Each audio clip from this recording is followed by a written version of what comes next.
Die eerste boek van Johannes hoofstuk 5, vers 17, lys soos volg.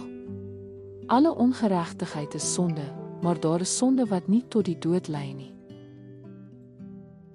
Welkom by Geloofspad. Sonde is altyd ernstig. Elke vorm van ongehoorsaamheid is rebellie teen 'n heilige God. Maar nie alle sonde het dieselfde gevolge nie, en in die eerste boek van Johannes, hoofstuk 5, vestig Johannes ons aandag op 'n ontnigterende werklikheid. Daar is sonde wat tot die dood lei, en sonde wat nie.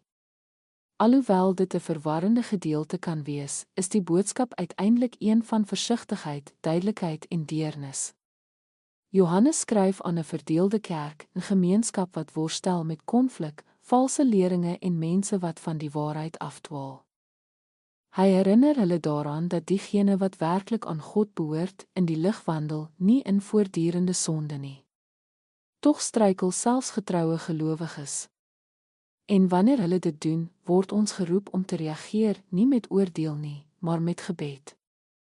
Vers 16 sê: As iemand sy broer 'n sonde sien doen wat nie tot die dood lei nie, moet hy bid, en God sal hom die lewe gee. Met ander woorde, wanneer ons sien hoe 'n medegelowige val, moet ons eerste reaksie wees om in te tree, om in gebed na God te gaan en te vra vir herstel en lewe. Dit is liefde in aksie.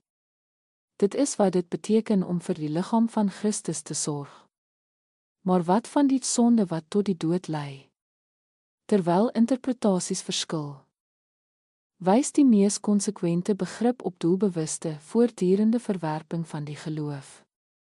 Afvalligheid. Johannes sê nie vir ons om op te hou om sulke mense lief te hê nie, maar hy waarsku teen die bied van valse versekering. Wanneer iemand volhard om God te verwerp, is dit nie genade om voor te gee dat hulle met hom tevrede is nie, dis misleiding. In sulke oomblikke skuif ons van vertroosting na die terugroep van hulle tot bekering en bid nie vir hul sonde nie, maar vir hul redding. Hierdie gedeelte daag ons uit om wyslik te bid en diep lief te hê. Nie elke sondaar het vertroosting nodig nie. Sommige het konfrontasie nodig. Nie elke sonde vereis openbare teregwysing nie, maar elke sonde vereis gebed. Laat ons bid. Vader, help ons om sonde ernstig op te neem, beide in ons lewens en in die lewens van ander. Gee ons wysheid om te weet wanneer om te bid, wanneer om te praat en wanneer om U eenvoudig te vertrou. Help ons om ander genoeg lief te hê om vir hulle in te tree en U genoeg lief te hê om hulle terug te roep na die waarheid.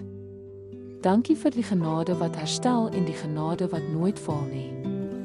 In Jesus se naam, amen.